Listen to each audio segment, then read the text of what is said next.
disguises no one knows.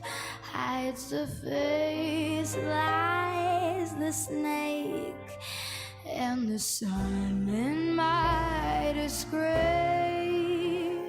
Boiling heat, summer stench, neath the blacklist sky looks dead. Call my name through the cream, and I'll hear you scream again.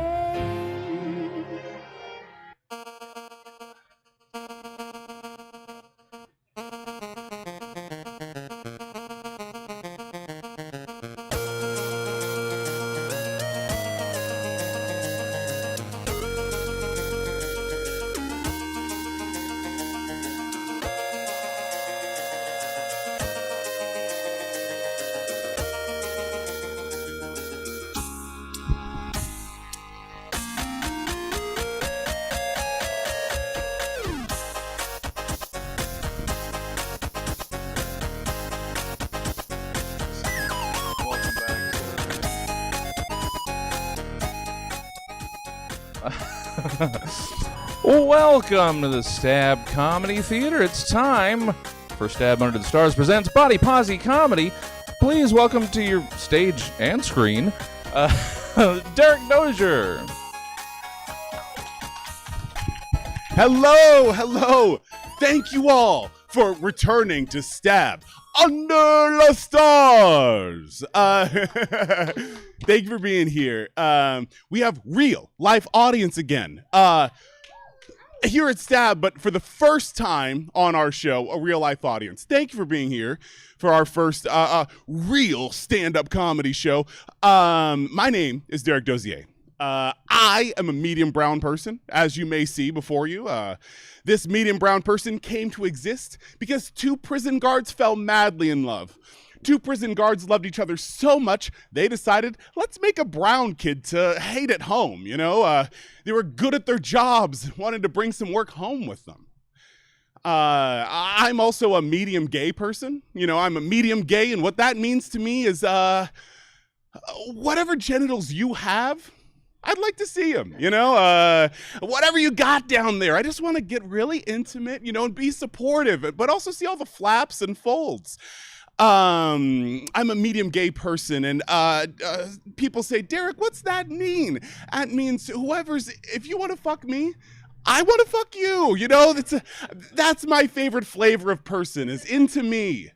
I am a high school dropout, a college dropout. I am an atheist, hippie, kind of stoner, and the few people that are really into me, the few people that are really into what I have going on, are so disappointed to find out I hate astrology. I just have no patience for astrology whatsoever. But my name is Derek. I have the privilege and the honor of doing comedy and meeting very sweet, beautiful people like Dan, the Can't Stand Up comedian, your host of tonight's show. And with Dan, with my buddy, there's so many comedy shows out there. I wanted to find a way to feature Dan and feature other friends of ours and find a way to flavor a lineup, flavor a show so it felt unique. And it ended up, I made a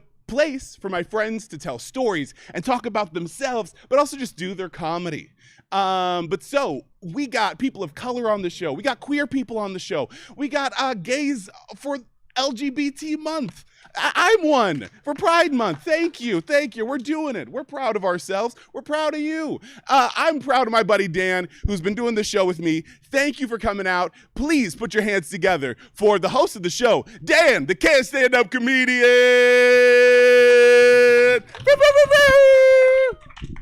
What is up? Oh my goodness, it is, hold on, technical difficulties to start the show. Alright, it's like a snake. Oh fuck, it's attacking me.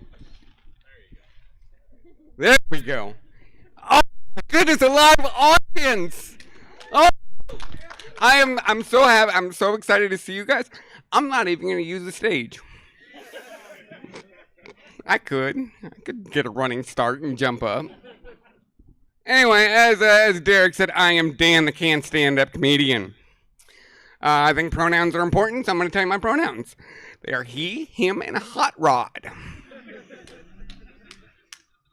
And tell you about myself. I have been in a wheelchair for my whole life. I have a birth defect called spina bifida. Now, there's 3 different types of spina bifida. There's occulta, meningocele, and myelomeningocele. Now, myelomeningocele is the most severe form, and that's the form I have. Because you know what? If you're going to commit to something for your whole life, you go all in, or you get the fuck out. And, but I like telling people that I have myelomeningocele. Because it doesn't sound like I have a disability. It sounds like I have a ninja seal. And my ninja seal's name is Milo. That'd be pretty cool, wouldn't it? A bunch of little seals out there kung fu fighting with their flippers. So anyway, yeah, I was born in a wheelchair. Okay, no, wait. Yeah, I wasn't born in a wheelchair. That would have sucked for my mom. Leaving little tiny tire tracks in her badge on the way out. Ugh.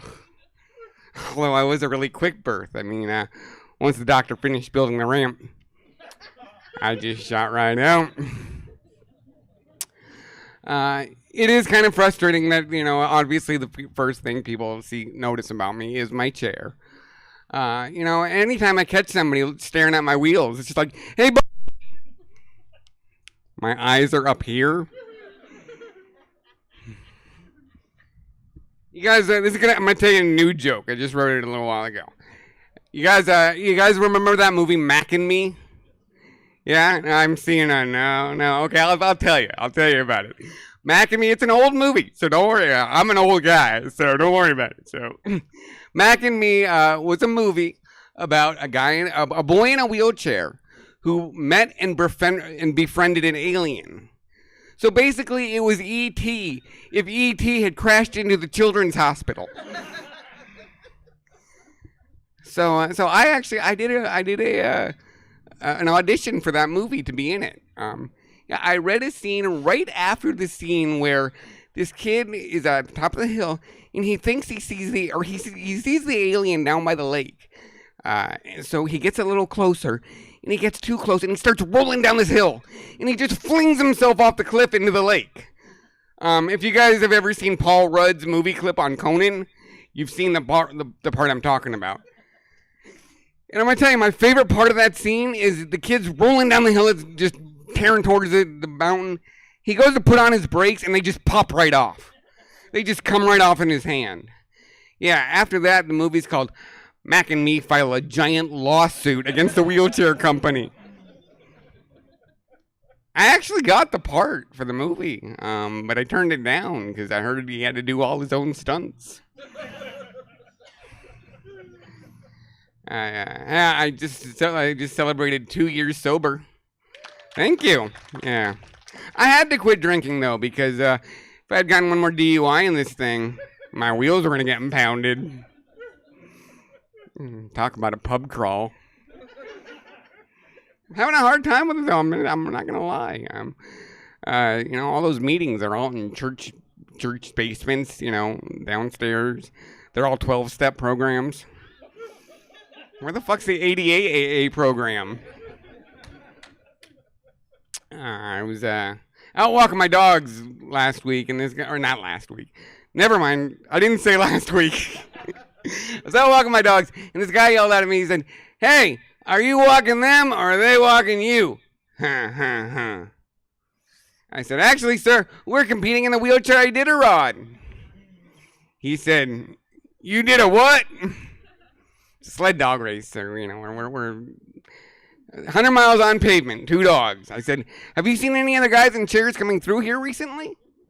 He said, "No." I said, "Sweet, I'm in the lead." Yeah. I'm going to tell you the biggest fuck you in all of society to people in wheelchairs, okay? And then I'm going to bring up your next host, or your next performer. The biggest fuck you in all of society to people in wheelchairs. It's right outside of every goddamn elevator. It's that little sign. In case of fire, use stairs. Yeah, right below that. And there's another little sign with a picture of me on fire. It says management not responsible for barbecued cripples. Stop it. I can say the C word. You can't, but I can. It's our N word. I'm going to bring up your first comedian. You guys ready for your first comedian? Make some noise. Make some noise. Yes. Very funny guy. I'm really looking forward to working with him in person. Please give a round of applause to Patrick Rogers. Oh, there he is over there.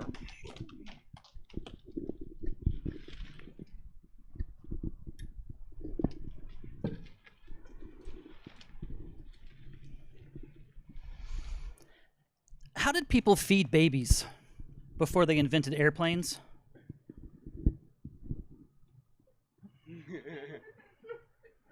It's a thinker. It's a thinker. It's a one-liner and a rhetorical question. Any fans of rhetorical questions? How about fans of raising their hands? Yeah, you're welcome. You're welcome.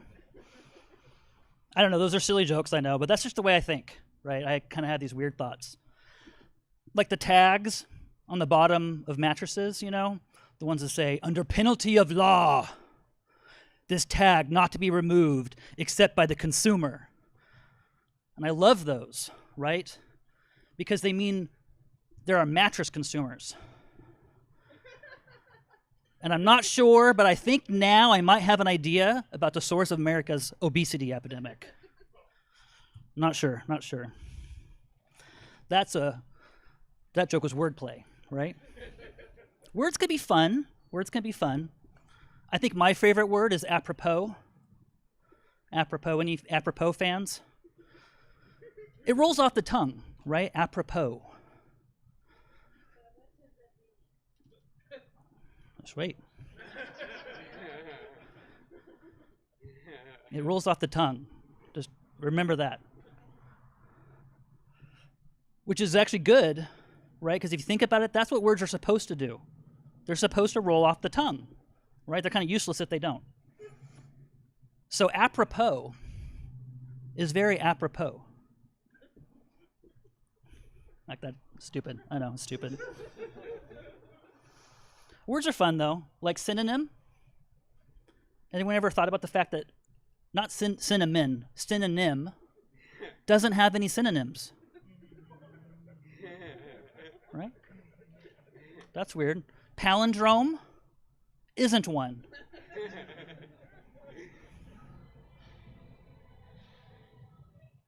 Debonair, though, that's a good word, too. Debonair, right? Anyone else like to say the word debonair? I like it because when I say debonair, I feel debonair, which means debonair is apropos, too. So that's good. Apropos.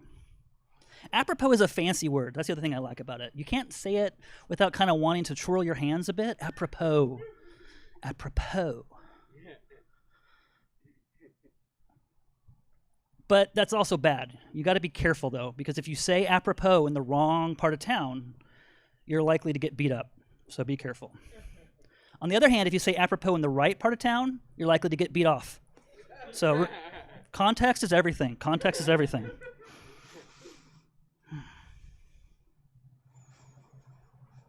People complain about me sometimes, say that I point out the obvious. I think it's probably because I point out the obvious. That punchline too obvious? Was that annoying?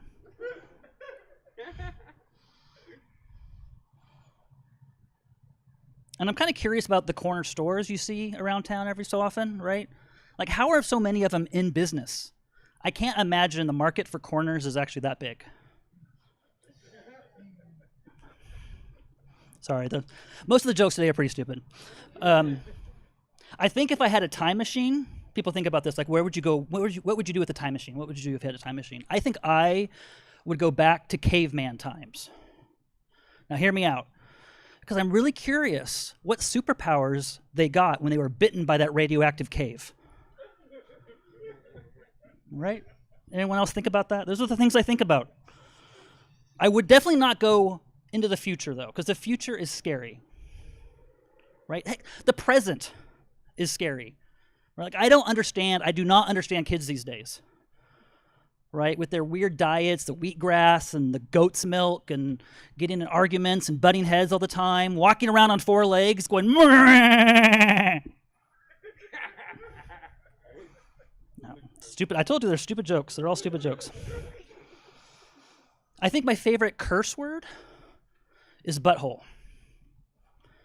Because you call someone a butthole, you're calling them an asshole, but you're also being adorable at the same time. Right?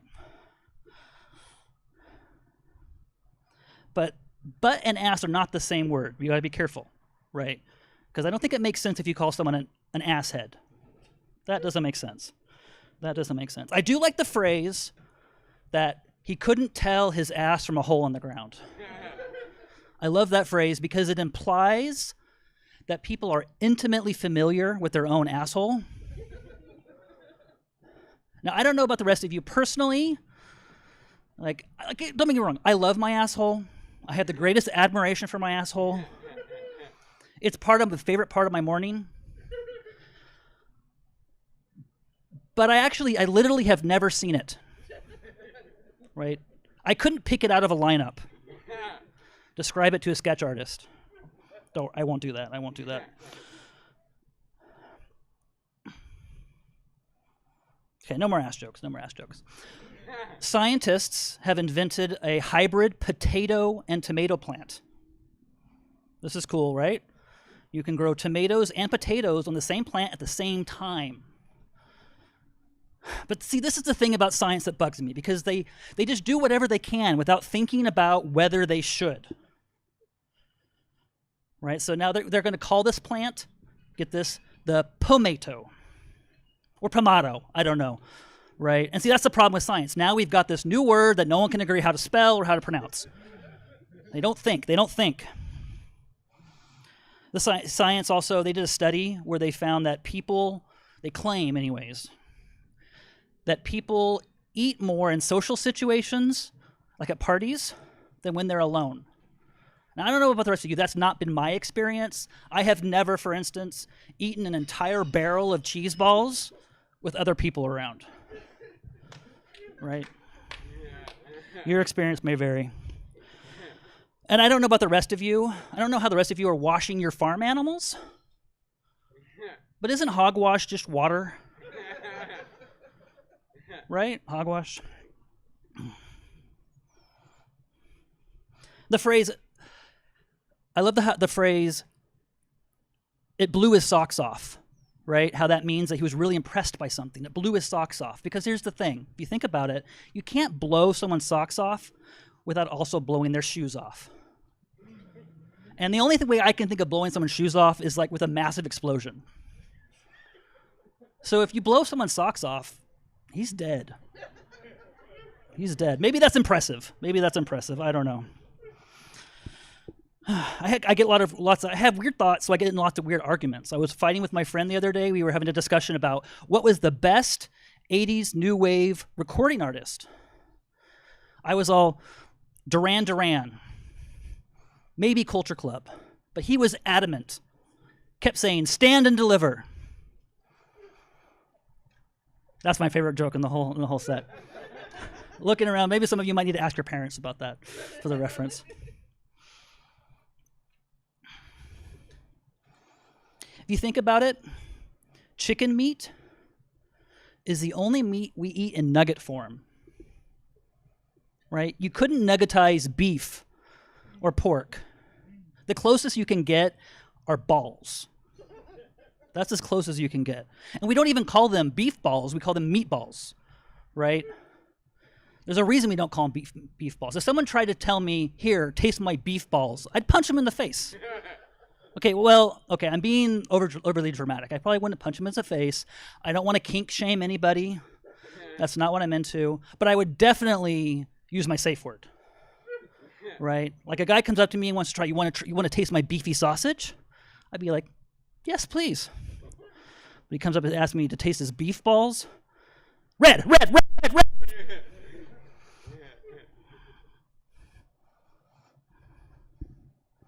Chicken strips is weird too, right? That's kind of unique. You can't have pork strips. Well, you can, but 100%, that's where the next pandemic's coming from. All right, so if you're at the store, you see some pork strips, I'm begging you, hold off, because I cannot go through another lockdown again, all right? I cannot. I mean, it wasn't all bad. The lockdown wasn't all bad. I did manage to get through the lockdown without starting a single podcast or a trivia-based Zoom comedy show, all right? It was hard. I white-knuckled it for a while there, but I managed. I did also learn from the lockdown that I need to invite people over to my house once in a while. It's important. Something, anything to force me to clean.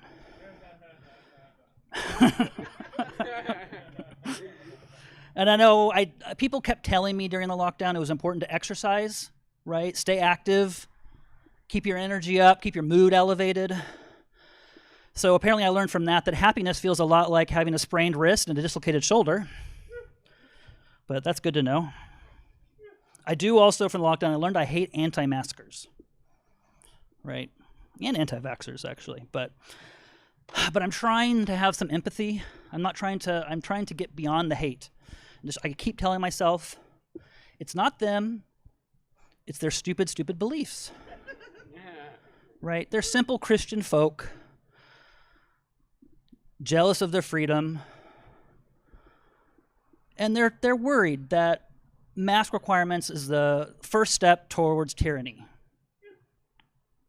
You know, morons. Morons. So, all right. Other thing I'd like to mention about the lockdown. I learned yoga pants are super comfortable. Not really a joke. I just felt that was really important to share to all the men in the audience. Check it out. All right, thanks.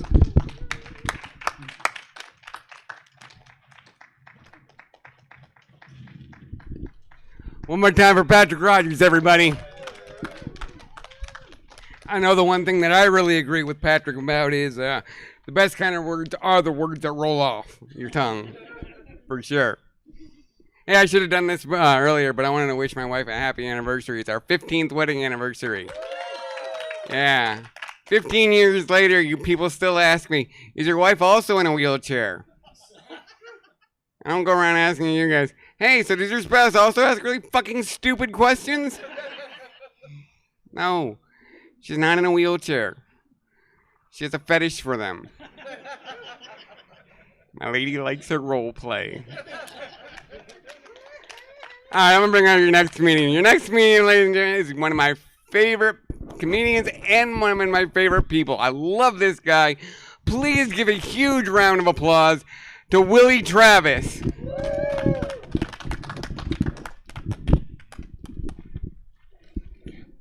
I wanted Dan's mic. No, this is the host mic. Oh, okay, my bad. I'm sorry. I want any trouble. I love Dan, man. I love you too. Son of a bitch. I didn't know I was going to be doing stuff here tonight. This is... Dan and I met back in Lunas. Was it like 2017, 2018, something like that? Yeah, man. I'm a stuttering comedian. Well, I'm not, I'm not all like, yo, I do comedy. It's all about stuttering. But I'm a comedian who stutters. And yeah, when I first met Dan, Dan was just so cool and, down to earth, and it instantly made me try to work out some talk the talk, walk the walk type of joke. I didn't, no? Is that bad? Okay. Look,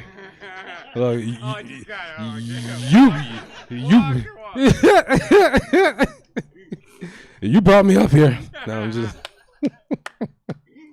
Oh man, you guys heard correctly. Willie Travis is my real name.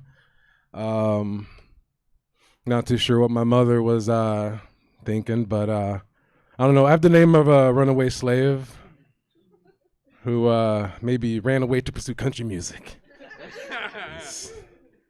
I got dreams, mama. Whatever the case may be, I'm selling copies of my mixtape, Straight Outta Cotton. Out the back. Sure, I was all like, no. I gotta make it, brother. Oh man. From faraway land called Mississippi. Yeah. That was a very understanding head nod there. Yes. For those who don't know where Mississippi is, it's about 200 years that away. You just follow the racism. I'm from a very small town. It's a Gulf Coast town. It's called Malls Point.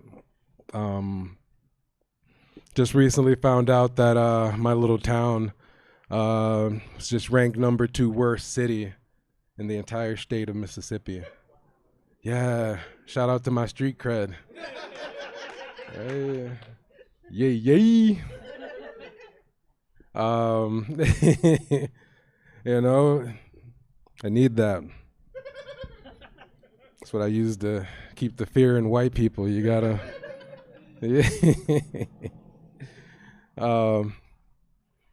You know, every now and then I go back home to remind myself why I left. I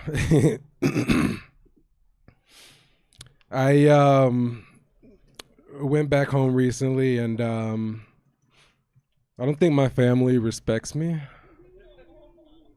because they all continue to call me by my family nickname. Every time I go home, I'm always greeted and referred to as me, a grown man, Smurf. That's my family nickname. It's embedded in there. If someone were to yell out Smurf right now, what? Huh? Who's here? That's how, yeah, like that's my, and it'd be fine, all right, you know, I was younger, it was appropriate, you know, small blue kid, whatever. You know, I'm older, 6'4" black man, it's funny now, haha. I get that. It'd be cool if it didn't have like a trickle down effect. Like, I go home and my 18-year-old and 26-year-old nieces, they all call me Smurf. Like, I don't even get an Uncle Smurf. Like, that entire goddamn Smurf village, you're telling me there wasn't one uncle? In that village, I researched that joke. There's a slouchy Smurf. A completely pointless Smurf. What is the purpose of that Smurf? There's none. For whatever reason, my sister likes to replace the F in Smurf with a P. Always see her. What up, Smurp? Smurp. I'm like, what? You're not even referencing anything anymore. What is the point of this? Why don't you respect me?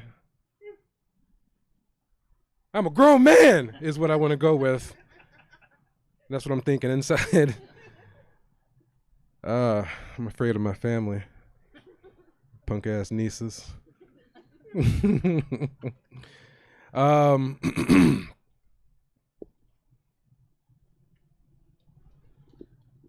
When you're a tall person, people tend to mistaken height for confidence. It's it's very much folks will walk up to you and initiate a conversation out the blue, like this is what you wanted, and just assume that you know this is okay with you. I don't know. I had a guy, just walk up to me, and it's always like they always look like they're in amazement, like they're meeting Santa for the first time. I had a guy at work asked to actually take a picture with me. I'm all like, "What? Do you even know who I am, man?" He said, "Yeah, you're about what, 6'2", 6'3". Let me get a picture. I don't care. Um, 6'4" black guy, if I haven't mentioned it already. It's it's weird. I always forget that to someone out there, I pose a threat. That's like it's very easy for me to get. Like, for example, I was at the ATM just recently, and I keep my 6 foot. There's a older white woman there. I know my boundaries. I know what I'm capable of. All right, I scared a white woman from 30 feet once. All right, wasn't even trying. All right, so I keep my distance, man. I know how it is. What is this, by the way? I don't know. I've been doing this lately. I don't know if I need to be burped or if I'm hungry. But I don't know, man. Just imagine me, with my earbuds and, and not even paying attention to this woman, and she's fumbling her card and forgetting her PIN number.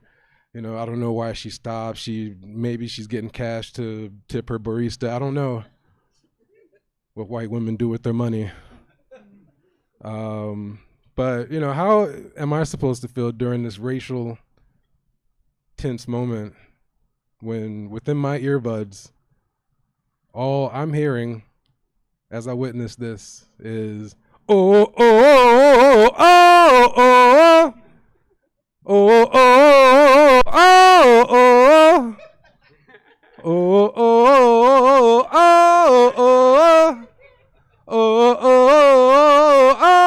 oh.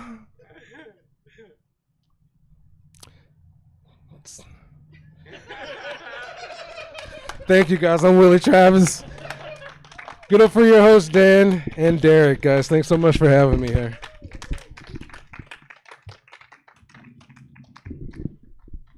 One more time for Smurf. Excuse me. Willie Travis. Oh my God. I don't even know if Willie knew I was calling his name when I did. He just got kind of thrown up here. So give him another round of applause. You might be having a bad night right now, but I had a bad morning. I'm going to tell you about my morning. I got in the shower this morning, got my shower bench. Fucking leg of my shower bench snapped right off. Boom, down I went. Yeah, that's what I needed. One more bum leg. Then I went out and made some food, and I made some eggs, and it turned out they were runny, and fucking hate runny eggs. I don't appreciate it when my breakfast tries to show me up.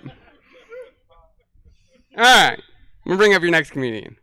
We've had the pleasure of having him on the show, on the Zoom show, a couple times now, but this is obviously his first time on a live show, so I'm very excited to introduce Huey Lee.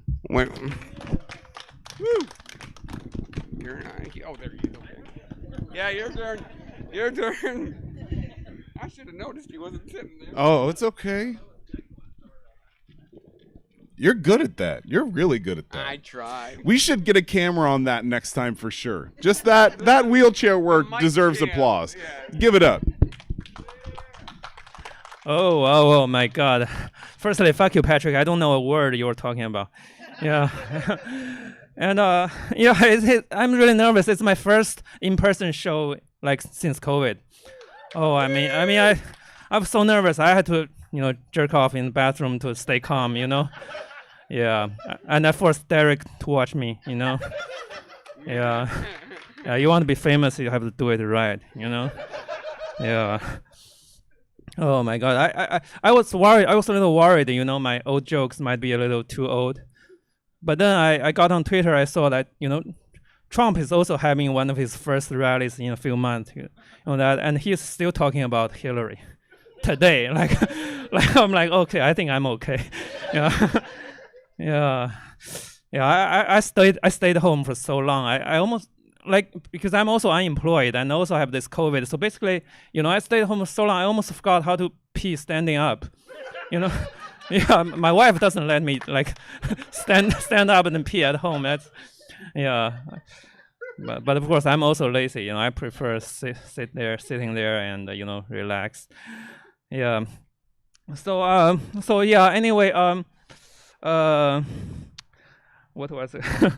so it's probably it's kind of funny because I'm actually much older than you might think. Yeah. I think some evil corporate scientists should come to study me. Yeah, I haven't aged for like 15 years. Yeah, really. I mean, I still age. I still age internally. My back definitely aged. My brain aged as fuck. Yeah, my dick definitely aged. It wasn't even good before. Yeah, yeah. But for somehow my facial features stayed the same for like 15 years. I mean, it's not a good thing, really. It may be good for women, but it's not good for a man to look young. Like, I can't even like mansplain with confidence. Yeah, I used to have this short-term job teaching college kids, and they're like, we paid for an old white man. What the fuck is this? Yeah, yeah. And the worst part is that as a comedian, it's also hard because I can't do age-specific jokes. If I joke about my back, it sounds like I'm punching down on old people. It's my own back. I'm not punching down, and I can't do young people jokes either. Yeah, I don't even know what Tinder looks like. Yeah, it's yeah. But the worst part is that I can't take my daughter anywhere, right? Like, imagine if I walk into a restaurant with a 13-year-old, right? So people would think I'm a Republican. Yeah, I can't do that. So, I mean, are you guys excited about the reopening of schools? Yeah, it's really exciting, right? So the schools are reopened, so the kids can finally reunite with their own old drug dealers, right? Yeah, I mean, come on, the DoorDash is not good for 8 balls or something, Yeah. So I just don't understand why parents are also so excited. I mean, it's your money going to the cartels. Yeah. But of course, I didn't grow up in this country, so my understanding of American schools might be a little, exaggerating, because most of my knowledge about American middle schools and high schools is from Netflix. So yeah, maybe some of you actually studied. I don't know. But it doesn't look like it, Yeah. So yeah, I grew up in the 90s in China, so it was really boring, right? Nobody got laid in school, or maybe they didn't tell me. I don't know. Yeah, maybe the cool kids didn't tell me. I didn't even see any cool kids. Nobody was cool, Yeah. So I didn't even know. I didn't even know teenage sex was a thing. Nobody told me on the other side of the ocean, the Americans are fucking their classmates. I mean, what kind of capitalist hell is this? Oh my God. Like, yeah. Yeah, but anyway, when I first came to this country, there was a lot of culture shock. A lot of things I had never seen before. Some new shit like freedom, yeah, like fortune cookies, right? Like you can't find fortune cookies in China. Obviously, if you want to know your fortune, you have to fucking pay. Like, yeah.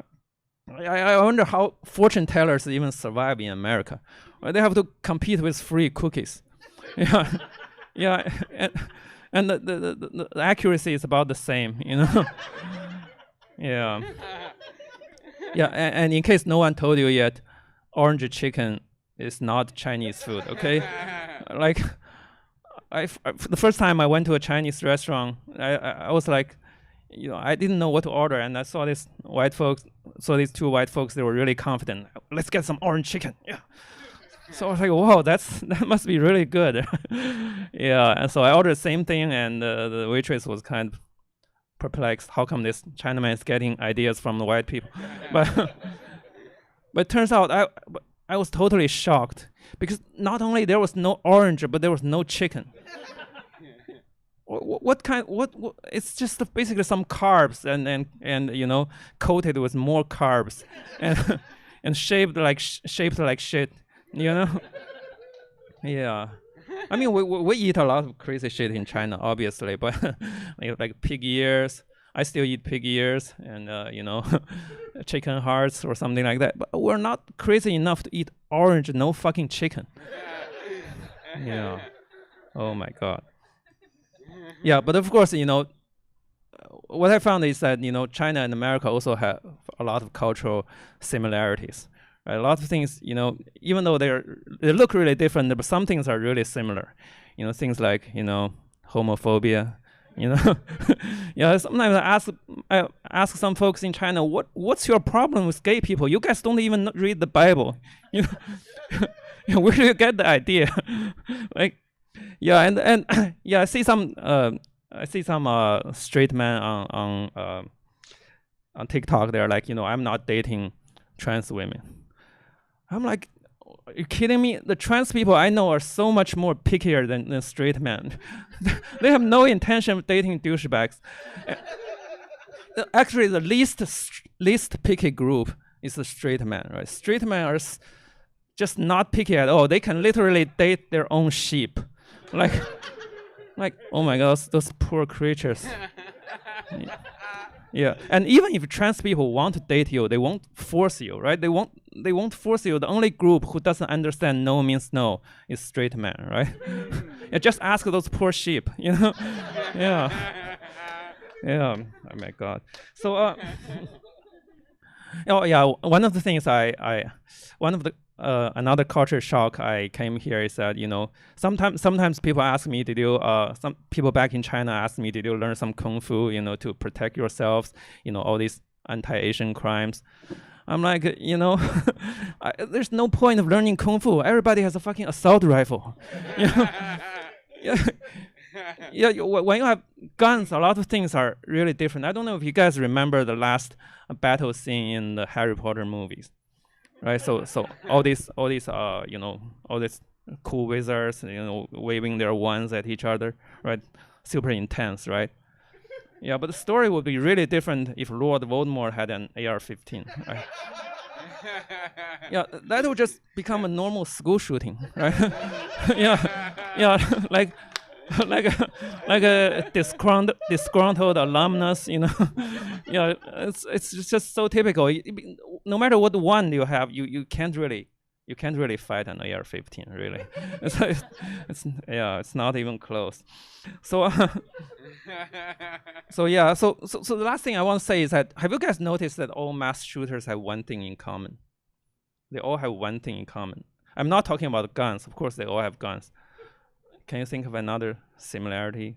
Right, they all have another gun. They all have a dick. Okay? All mass shooters, at least 99% of them all have a dick. So that's really puzzling. Like what's wrong with our gender? I don't understand. So I just want to say I fully support the Second Amendment rights, but for women only, okay? Yeah, men are dangerous enough with their dicks, Can't let them have another gun. Okay, thank you so much. Yeah.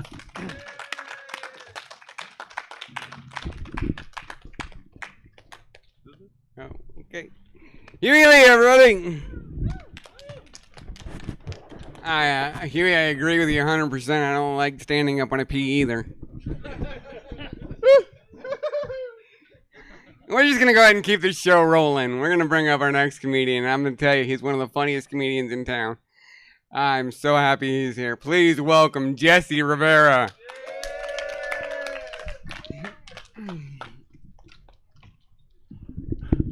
How you guys doing tonight? Woo! Let's give it up for Dr. Huey Lee. That was pretty funny. It was really funny. And did you really have to force Derek to watch? I don't think you had to force him. I think you turned around and he was there. Because it's happened to me. Let's give it up for Derek. Let's give it up for Dan out here four-wheeling. He's got the special knobby tires on today, And if we're thanking anybody, we really need to thank the man of the hour, right? And we all know that behind every great man is a great woman, so let's give thanks to Jesse and Lana for, man, they kept this going. Like, I was like, it's still open? Dang. Shit, let me go over to Venmo again. All right. Here we go. Anyway, my name's Jesse Rivera. I'm not a Sacramento native, even though I totally look it right. I grew up I grew up in Bakersfield, California. Bakersfield, have you ever heard of it? Yeah, Google meth. It's the first thing to come up. The meth is so good there that even fat people do it. You know? I know, because I had a meth problem, right? And it was really hard. Like, it's really hard when you're this big and have a meth problem because, like, no one believes you. You know? It's kind of like when you say you're not hungry. They're like, are you sure? You know? I was like, I had a meth problem, and I like had to stage my own intervention. You know, I got all my friends together. They were kind of like sitting around, all kind of like this, you know, except a lot more Mexicans than whites, but it's cool. I was like, guys, I got a problem. I really need to talk to you guys about it. And they're like, Jess, what's up? We can talk. And I was like, I got a meth problem. And they're like, math? And I was like, no, meth. I have a meth problem. They're like, are you sure? You don't look like you have a meth problem. What are you doing? Are you eating your meth? Are you sprinkling it on your Cocoa Puffs? Maybe your dealer is cutting it with sugar? What is going on with your meth? And finally, like, through the help of my family, I was able to kick meth. That was 15 years ago. I'm 15 years clean off the meth. I'd still do a bump of coke if the you know in the right situation. I think I'd be down, but not tonight. Not tonight. Anyway, it's how's it feel to be out, you guys? Does it feel great? Yeah. Oh my gosh, it feels so great. Pandemic, like, just think of like where we were like at this time last year. It was like kind of like, is it getting good? Is it getting bad? Is it, you know? And I don't know about you guys, but I did my fair share of hoarding. Okay, I'm not gonna lie. Did you guys hoard? Does anybody want to admit something crazy they hoarded? What did you hoard? You still have toilet paper. Right. Anyone else want to admit something they hoarded? You guys want to admit anything you hoarded? No. All right, I'll come. Raise your hand if you think of something. What? Mayonnaise. What? All right, mayonnaise. Okay. All right, that's cool. Mayonnaise. You know what I hoarded? I hoarded coffee, weed, and scented candles. I was so stocked up, right? I was like, I have everything me and my little family needs for the rest of however long, right? Well, I thought, because like 2 weeks later, I was trading scented candles for dog food. But I still have plenty of weed. I smoked way too much weed during the pandemic. Did anybody else smoke too much weed during the pandemic? Right? And did anybody else noted that, like, did anyone else notice that, like, smoking too much weed can kind of like give you some kind of anxiety, and that anxiety will kind of make you convinced you have COVID, like every night? Every night, about 15 minutes after I got high, I was convinced. Now I'm cold. Now, wait, I'm hot. Wait, now I'm cold. This is, let me look this shit up, right? And then I was like, oh, there's a fucking oscillating fan right here. You know, I swear. And I would move the fan, and then like the next day, I'm like, why are my feet cold? Why my feet? Is this a COVID symptom? You know? And it was rough. And but we made it. We're out, and you know, everybody here vaccinated, obviously, right? Yes, dude. I'm not even gonna talk about those people that don't want. You still exist? Fuck. But Dr. Lee talked a lot about getting old, you know? And I feel it, man. I feel it. I especially feel it in the mornings. In the mornings is when I feel like I'm getting old, you know? I like to, like, I was trying to talk to my younger friends about it, and I like trying to, like, make them relate. And I was like, you know what? I'm kind of like, at this point, like, when something goes bad on me, it kind of stays bad. So I'm kind of like a car. I'm kind of like a car where, like, the check engine light is never going to go off. You know, that's what it's like. Because remember when you were young, remember when your car was brand new, the check engine light would come on. You'd take it into the shop. They'd run the diagnostic. Oh, it's a fuse. Psh, got it. You're out of here. Go. You're not even late to work, you know? Now I go into the doctor. He's like, where does it hurt? And I'm like, right here. And they're like, I don't know. Is it? And they have no idea. You know, sometimes, like, a couple of weeks ago, I sprained my ankle, like, really bad. And it wasn't getting any better. And I went and I talked to my doctor, and I was like, doctor, I don't think this ankle's ever going to heal. And the doctor looked at me, he's like, come on, Jess, it's going to heal. And I was like, it's not going to heal. And the doctor was like, all right, well, just try not to put any. Yeah, it's not going to heal, Jesse. No, it's not. It's not going to heal, you know. And, you know, my weight is something that, like, it's been an issue, like, my whole life. Like, my whole life, it's been something. And you know, maybe I think about 24 months ago, maybe a little bit longer, I decided to do something about it, right? Because like I said, I'm getting older and just like shit is breaking, like stuff does not heal. Just one more thing about getting older, like anybody here, who here is under 30? Is anybody here under 30? Okay, under 30, listen, this is my public service announcement to the people who are under 30. You need to appreciate everything that comes out of your body. Everything. Every sneeze, every fart, every orgasm, anything that comes out of your body, appreciate it. Because there's going to be a day where you're like, I haven't shit in 5 days. I have not shit in 5 days. This is fucking weird. You know? There's going to be a day. And then Taco Bell, do you guys enjoy the occasional Taco Bell? Taco Bell, enjoy your Taco Bell. Because let me tell you, last time I had Taco Bell, first time I shat myself. You do not know fear until you've had a warm fart. Like, well, farts are supposed to be like, I miss being able to fart on command, you know? Remember when you were like young and like your brother would walk by and you'd be like, you'd fart on him, you know? That game's over. But yeah, so I was like, I want to do something about this weight. So I went to a Weight Watchers meeting. And I was nervous. I was scared. I was downright terrified because there was 8 of us in that elevator going up to the 2nd floor.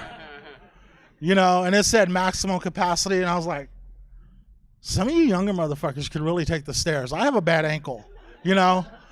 And we got in there, and have you guys ever been in a room that's so quiet?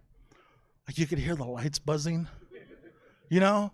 And you're like, it's kind of like a neat sound. You're like, oh, it's cool. It's like that. The silence is so loud, you know?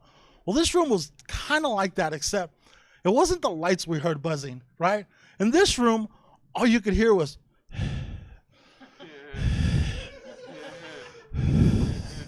and like nobody was moving, but you could still hear furniture creaking, you know? Like the chairs were like, please end this meeting, you know?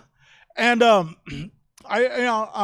I followed the Weight Watcher thing. I stopped doing the Weight Watcher, but I just like kind of paid attention to that philosophy, and I got really active, and I just cut out a lot of stuff. Like I cut out sugar. Like that was the number one thing, like sugar and sodas. And some of you guys don't want to hear this, but booze. I cut out the booze. And over the last, over the last like 24 months, like I've lost 80 pounds. Yeah. 80 pounds, right? That's a lot, right? Like this person over here is like, fuck, he was bigger. Yeah. 80 pounds. And like something happens when you lose 80 pounds. You know, when a guy like me loses 80 pounds, let me tell you, something happens. Like you find your momentum, you know, you find your confidence, you know, you find your dick, you know.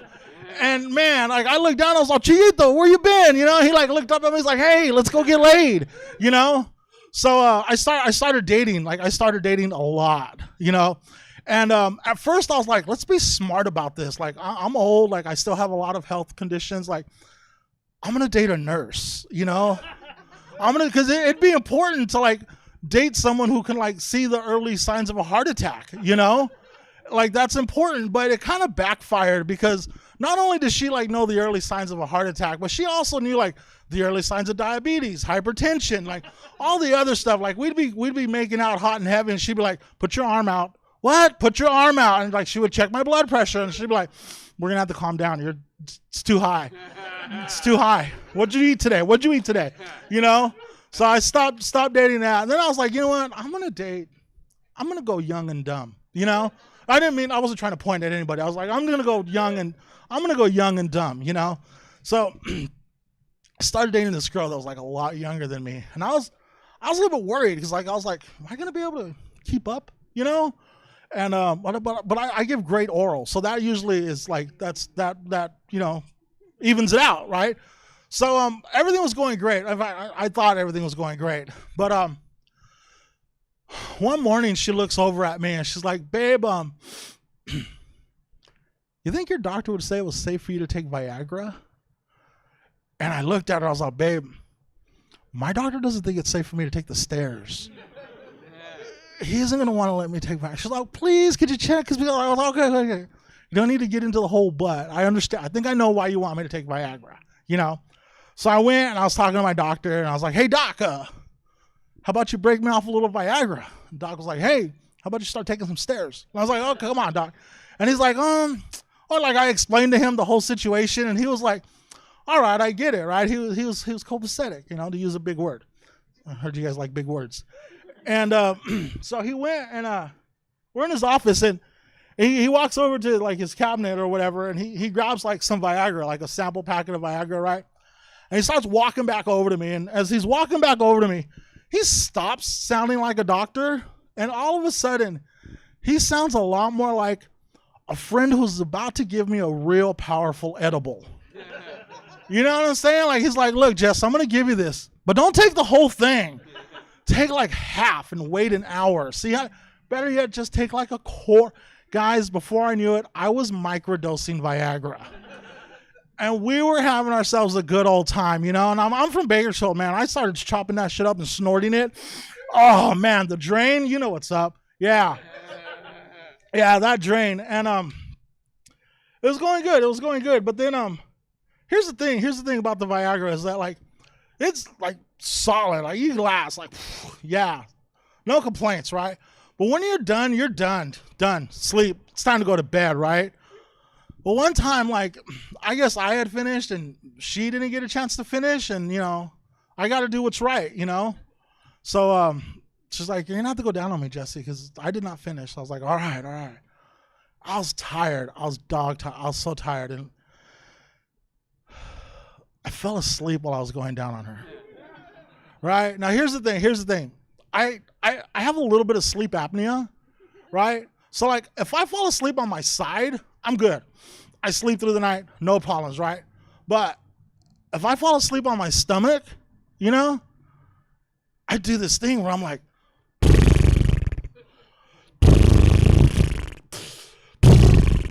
and then like the sleep apnea woke me up. You know, I woke up and I was like, oh shit.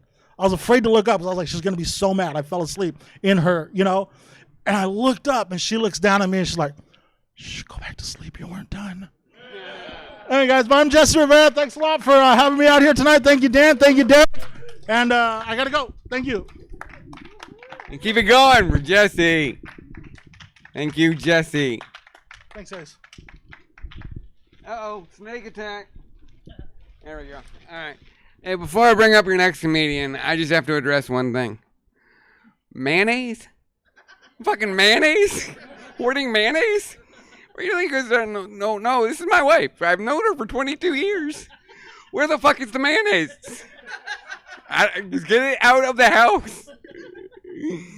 All right. Hey, I'm going to bring up your next comedian. If this is your first time seeing this comedian, then we have something in common. I'm very excited to see him there. Please welcome Lulu Abel.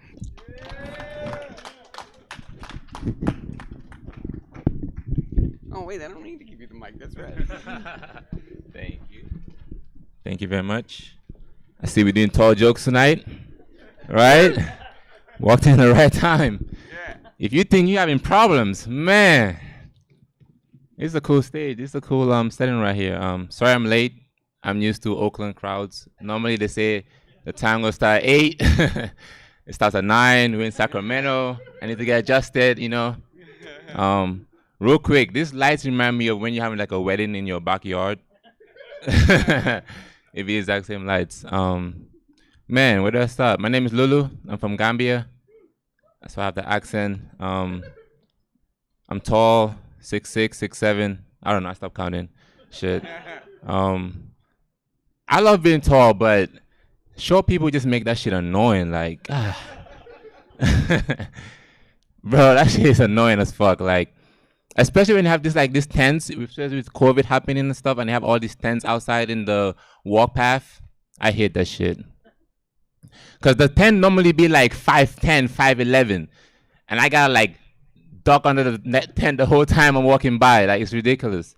And I hate when I'm about to duck under the tent, and then you just hear someone in the back. Oh my God, be careful, you might hit your head on the tent. Bitch, no shits. I see the fucking tent.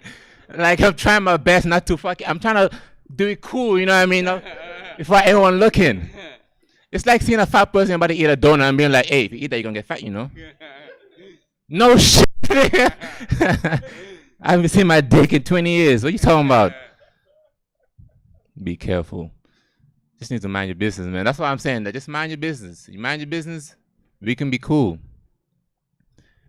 I'm so rusty. I've been not coming a long time. I hate that shit though. That shit's fucking annoying. So a lot of shit been happening.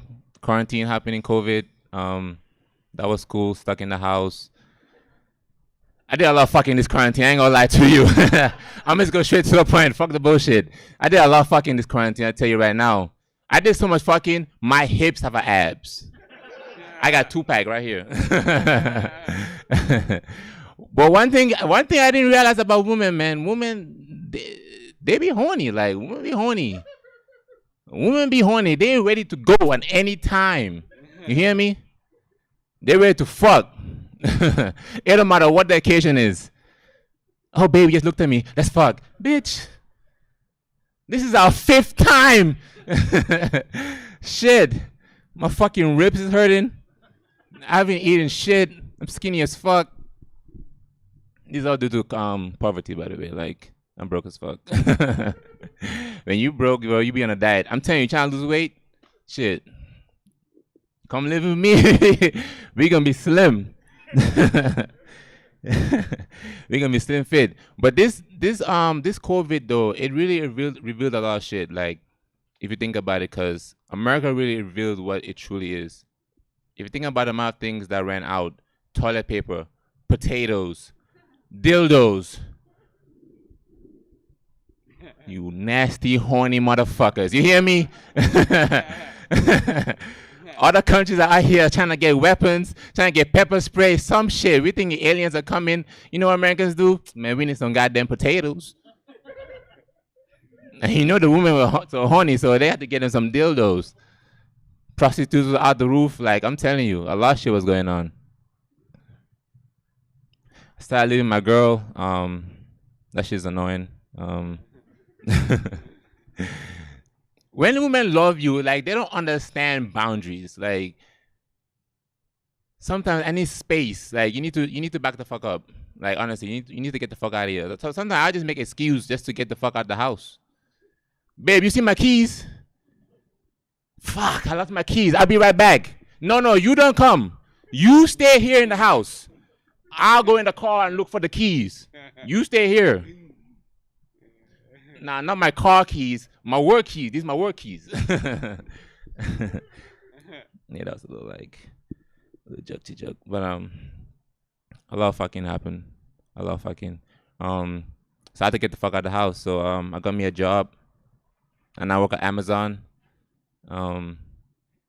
You know, at first it was cool. Like, at first it was really cool. They took me to the white neighborhoods. It was all nice, big ass houses. I'm talking about there's snacks in the front yard, granola bars, water, Gatorade.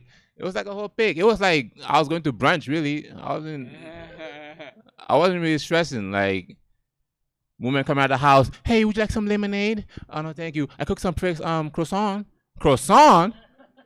Hell yeah, I want a croissant. Shit. Put some motherfucking cheese in the croissant. Hell yeah, I want some croissant. I'm talking about nice places. I'm talking about places where, like, their dogs are a priority. You know what I mean? Like, excuse me, can you knock on the door, please? Benjamin's sleeping. Who? Your baby? Nah, Benjamin. He's a rock rider. He's asleep right now. Could you please not knock on the door? I really appreciate it. Thank you. All right, man. Shit. They be giving me tips and shit. Unnecessarily, really. The one thing I hate about doing Amazon, though, and you guys need to stop this thing. I know you guys do this. The one thing I hate about doing Amazon is when I arrive to the door, they ask me, oh, I wonder what's in it. Oh, really? You don't know what's in the package? So you tell me that you didn't order the package? All right, now let's open it. Let's see. Now we about to see right now. Motherfucking dildo. God damn it. I thought that shit ran out. You shipment that shit straight from Tokyo. Careful telling me I wonder what's in the package. You know what's in the package. You're here doing freaky shit. Release all them potatoes in there, goddammit. I don't know what you're doing in there. Shit. It was cool though. For like 2 weeks I was in a nice neighborhood. And then they switched me to like the ghetto. Fuck. I was in the fucking ghetto. I tell you something. Sacramento is different. Let me tell you guys right now. Sacramento is different. Y'all hoods, y'all got chickens and shit walking around. Big ass dogs. Why is there a loose dinosaur walking around here? That is a dangerous animal. You need to put him in a cage. You hear me? I don't care what you say. Chickens are the most dangerous animals on this earth. Yeah, a chicken will fuck you up. You hear me? A chicken? You ever been chased by a chicken before? A chicken will fuck you up. And the one thing I hear about chicken, they won't stop until they fuck you up. They're not stopping. I don't know how they have them tamed over there in the lob areas and stuff. I don't know how they have them tamed. They have to be drugging them. Have to be drugging them. Because ain't no way a chicken is letting you take their eggs away from them. You hear what I'm saying? Like, I remember I was young. I was like, what? I don't know, 5. I don't know what I was. But I was playing with the baby chickens. And here comes the hen.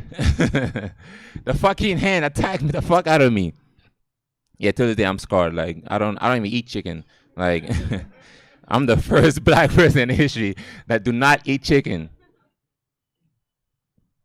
I only eat steak and lamb, because lambs are they're cute, they're kind. It's gonna be kind in my stomach. Oh man. But nah, what happened? Oh yeah, I was in a nice neighborhood, right?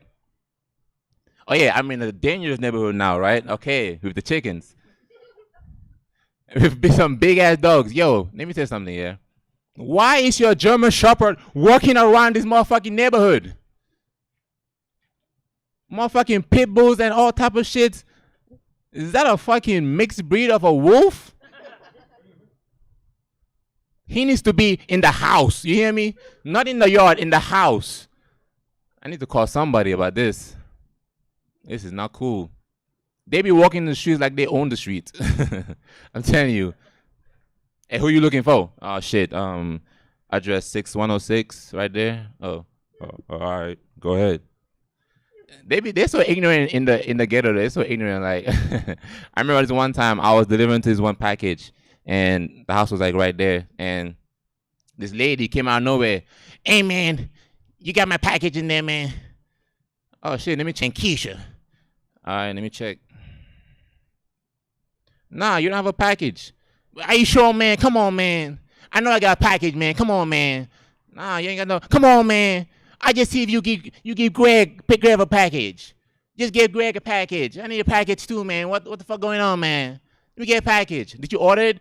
Nah, man. But you got package in the back, man. Just give me something, man. You got COVID, man. But it's not mine. God damn it, man. Shit. I love when black people say that. Shit. You ain't got no package, man. Shit. God damn it. You just real quick. Oh man. So I had to go back. I had to report that shit. I'm like, hey, look, I was comfortable in the white area. I wasn't comfortable with all them chickens. You hear me?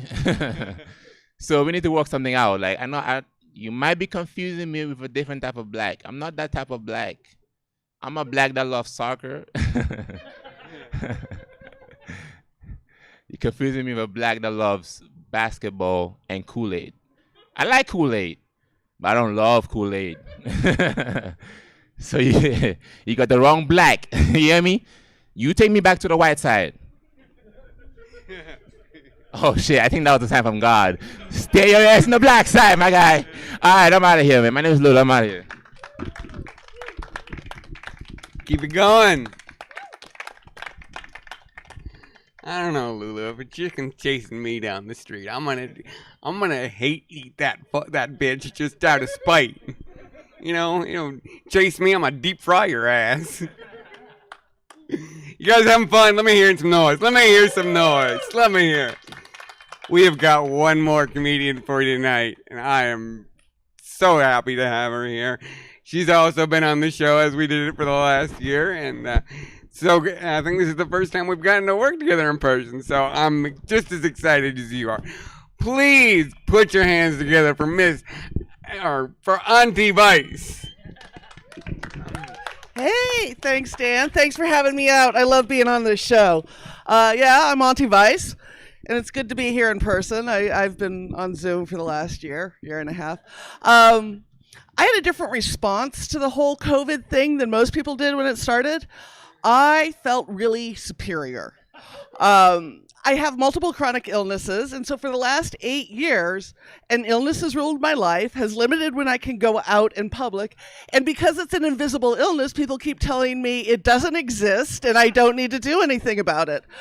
So when people started bitching about being locked down, I became like a white cis man on Twitter, and it was fucking fantastic. It's true. Damn, not worrying about anybody else. Totally explaining their situation without asking a goddamn question. Fucking awesome. People did weird stuff to get through it. Who cooked here? Anybody cook new shit? Yeah. Anybody try the whole sourdough thing? Like, that was the big trend. Like, if you have a sourdough starter, please rehome it before you go back to work. The shit's like a pet. You got to feed and water it weekly. Like, take it out to breathe, right? My sister's down in San Francisco, and there's all these rehoming ads in the pet section, but it's a goddamn sourdough starter. Sad. But the cooking during the pandemic actually taught me some shit. Like, I finally understand 1950s white people food. If you're not familiar with 1950s white people food, I'm going to ruin your life. It happens every time I explain it. It is way too much Jell-O and mayonnaise to explain how this could exist in any body, right? And I grew up on a farm in Idaho in the 70s, so it meant whenever my mom or dad would get sick or somebody die, people would bring this shit over. And when you say Jell-O salad, it sounds innocuous. But white 50s, Jell-O salad is not innocuous. There was one that a neighbor would love to bring, and it was lemon Jell-O with diced up devil's ham and green peppers gelled over a bed of lettuce with a mayonnaise-based dressing. Right. Mayonnaise. The other favorite was lime gelatin with vinegar, tuna fish, diced green peppers, and then like a mayo coleslaw dressing on it. This shit is not edible, right? This shit is not edible. But in the 50s, they had all of these types of things, and they'd have like school cookbook fundraisers where they'd exchange these recipes, and I figured it out during the pandemic. It was all of these housewives who were stuck at home all day, and they're like, bitch, you leave me in this house waiting for these kids, I'm gonna Fear Factor your ass at dinner. Like, that's the only and they're exchanging like their Fear Factor recipes, because 50s wives were always on a diet.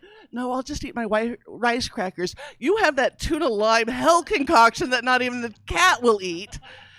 But it's just fucking Fear Factor. Right? I was actually somewhat excited because right before the pandemic, I moved in with my partner. We've been together for 5.5 years. Yeah. I got him to move up to Grass Valley, which is a challenge. He's a black man. Grass Valley is incredibly Republican. And he's afraid of deer.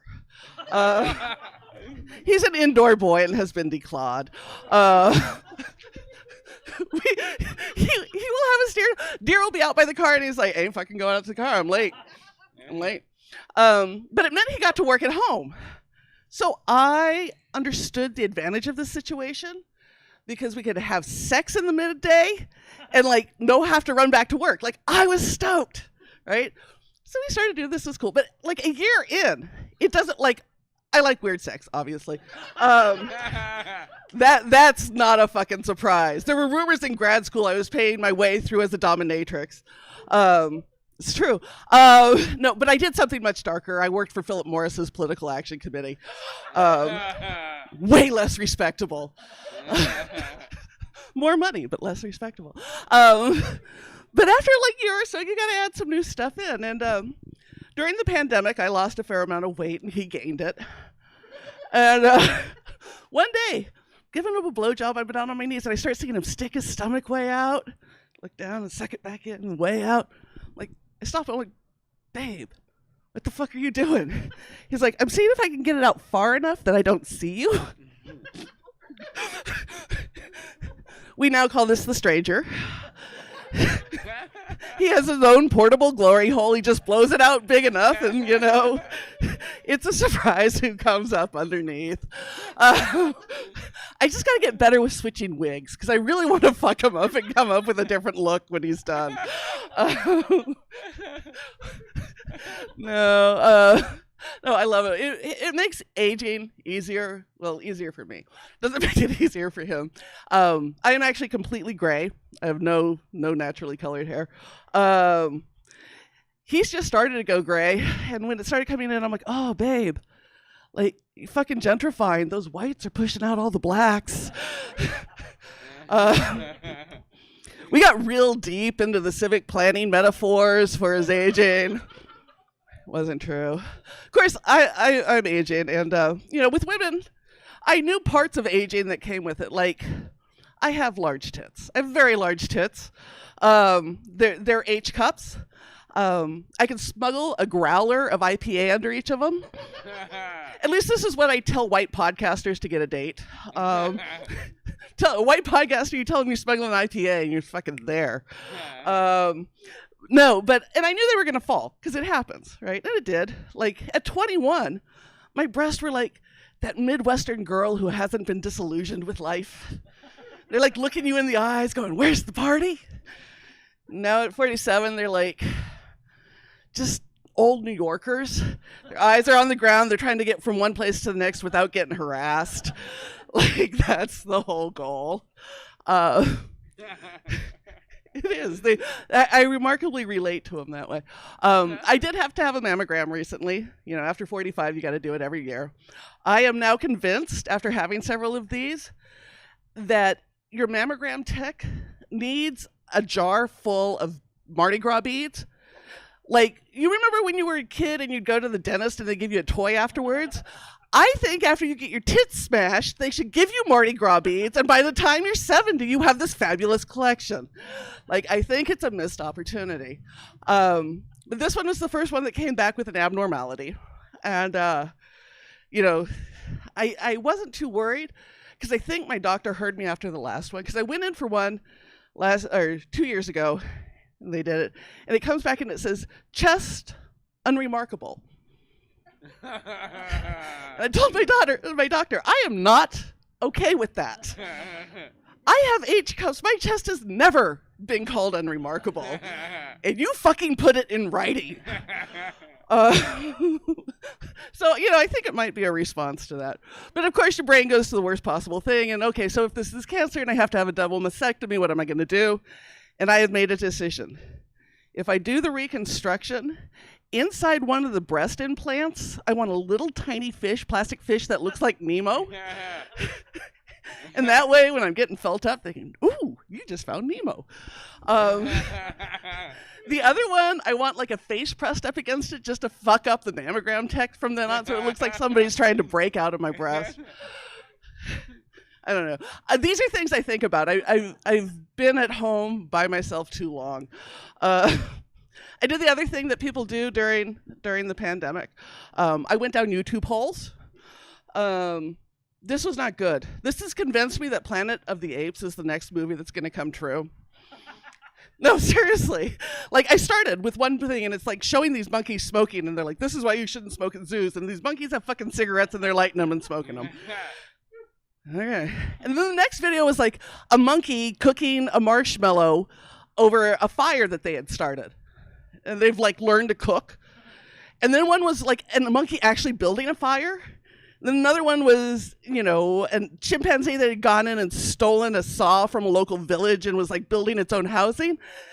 And then another one was like bonobos, which are a type of ape, like masturbating one of another to solve a dispute. That's how they resolve a dispute. And I'm like, God damn it.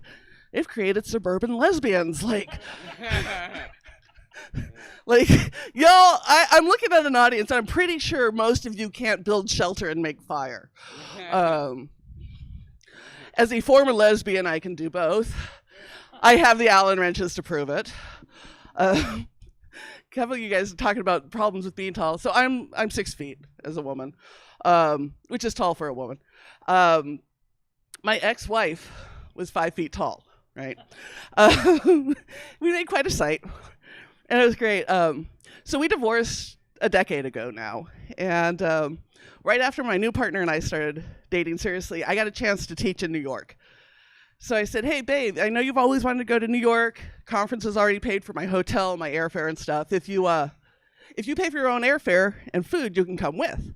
And this is like 4 months into dating. And this is the first time I got to say I have seriously dated a heterosexual cisgendered man, right? This is outside of my spectrum. And it means he's not exposed to the lesbian community in the way I have. Said, oh, yeah, and by the way, since we're in my old hood, I've called up my ex-wife, and we're going to have dinner with her one night.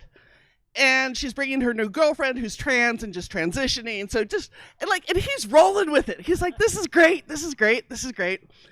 And so we go to the restaurant to meet them, and my ex-wife and her new girlfriend show up. And from behind me, I hear, oh, shit, I got questions. Because they roll in.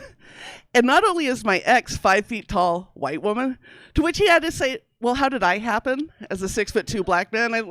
She ruined me for fat white women. I had to go another direction. But her girlfriend's completely blind, like with the cane and stuff. And so we go through dinner, and I do the good gay thing and throw him under the bus. Like, as a gay person, I know there's shit you don't ask, right? There's things that are inappropriate to ask. I may still have the questions, but I know not to ask them. So I let him ask them. I'm like, I'm sorry, straight. What can I? But answer, please. Like, I did. I threw him under the bus. And we're in the cab. We're going back to the hotel. And he goes, hey, babe, you didn't tell me Rachel was blind. I said, I didn't know. Sorry. He's like, you didn't act surprised. And I said, well, the last 3 men that my ex-wife has dated have also been blind. He goes, wait, what? Like, blind's a type? Like, where are you finding all of these blind people? Like, that's a remarkable number of blind partners to come up with. And I said, yeah, it happened that way. And epically, he looks at me and in all seriousness says, was the problem with your marriage you could see her? And I'm like, existentially, that's probably the case, but we're not going to get into it. But yeah, it's great. No, we actually make a good partnership. You know, he and I have a lot of fun. There's been a couple things that come up during the pandemic. We work on projects together. He does audio and music production. So he's on my computer one day doing something. And when he's done, he comes out and he's like, hey, babe, I got to tell you something. I'm like, okay.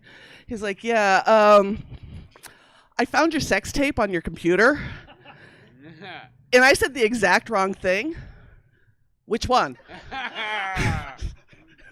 Because, you know, I've had a slutty moment or 200.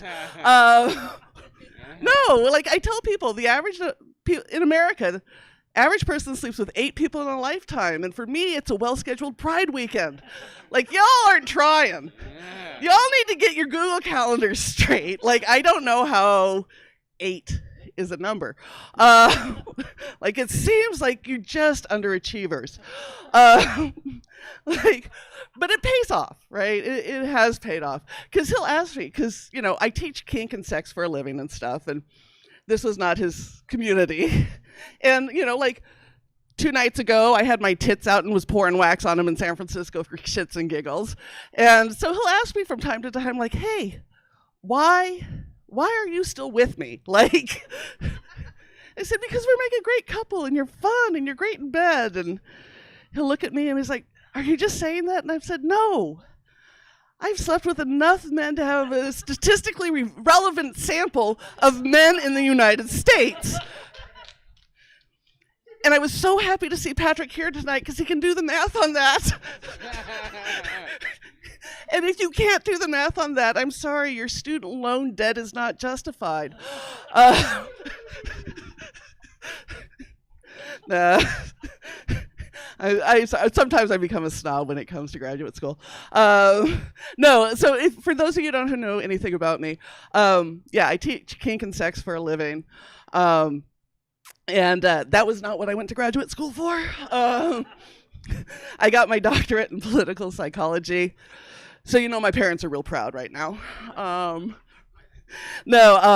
then 8 years ago, I got really sick and couldn't work full time, so I dropped out and I had to find something I could do.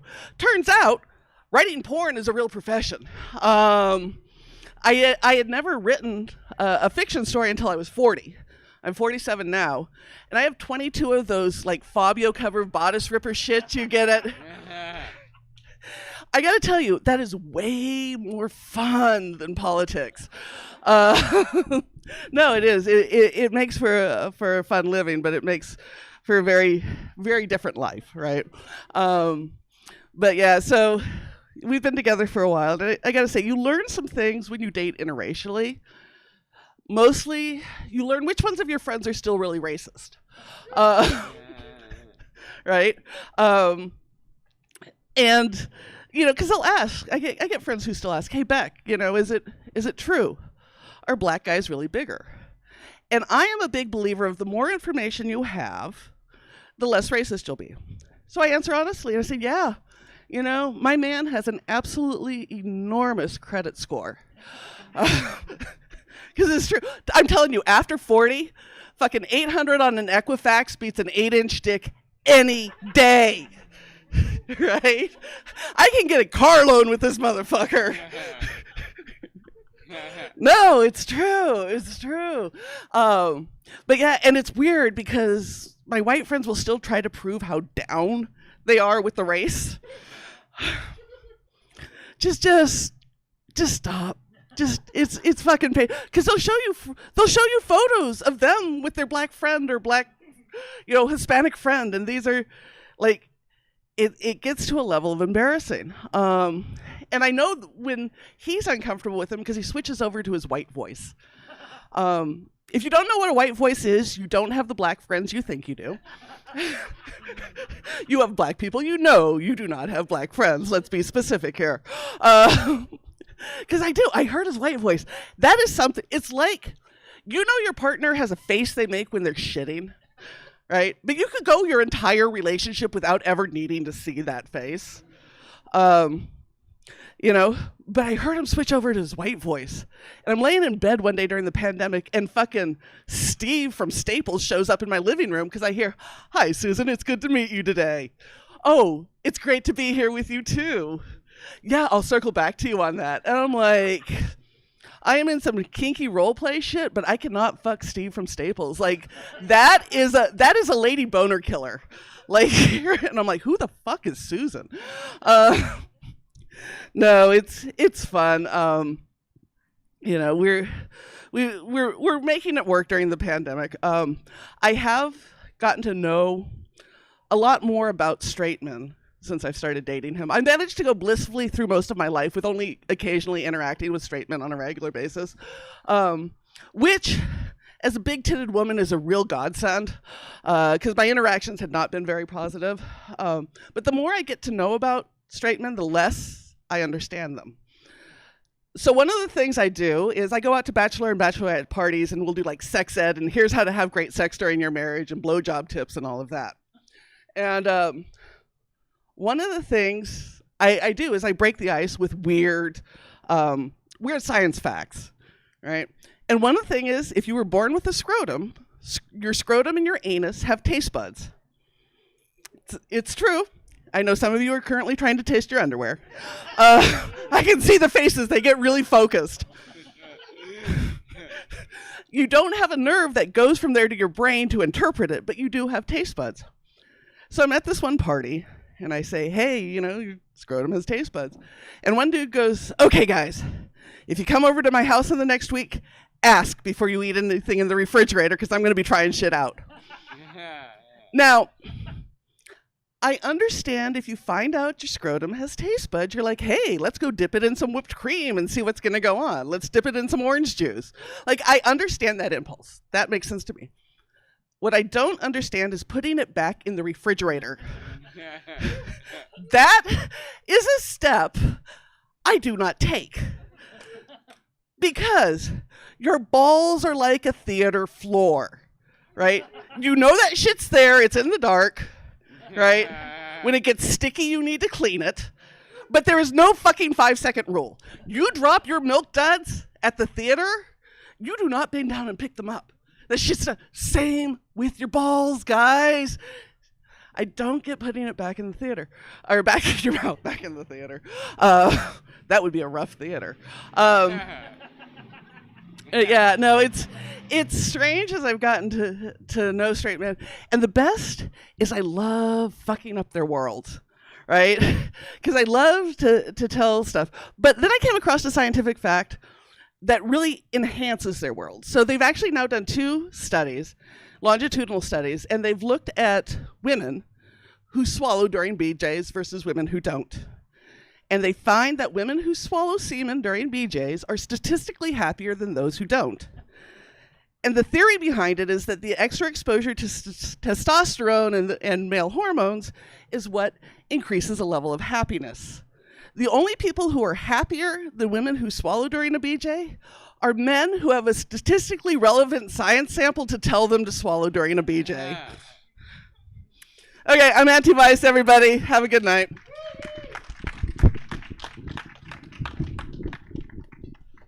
Keep it going for anti-vice. Woo! See if I can get it in the holder. Yeah. You guys, we did it! Our first live show! Woo! Hey, I have a request. Can I take a picture? I want to remember our first live audience. So, here we go. Oh, okay. Oh, wait. Shit, it didn't work. I'm stuck at this. There we go. Okay, that was dumb. So there we go. Woo! And one last thing, I would really want to thank Jesse with Stab Comedy for hosting us tonight. Love this place. Love this place. And lastly, I want to thank you. Thank you for being here. And we hope to see you next month. Good night.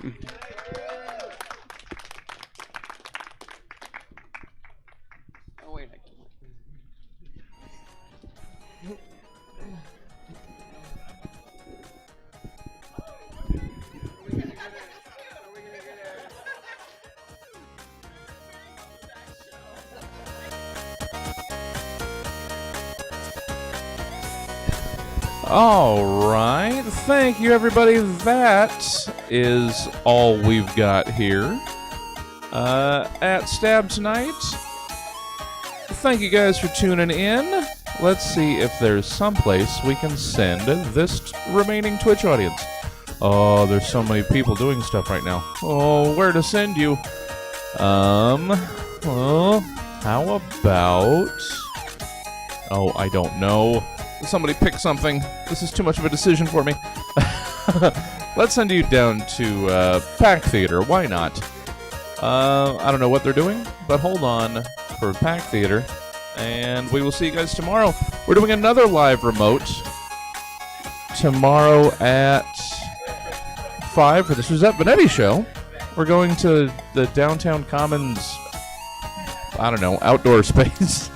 So that's going to be an adventure. Anyway, hold on for the raid, everybody. I will see you guys tomorrow. Thanks for hanging out.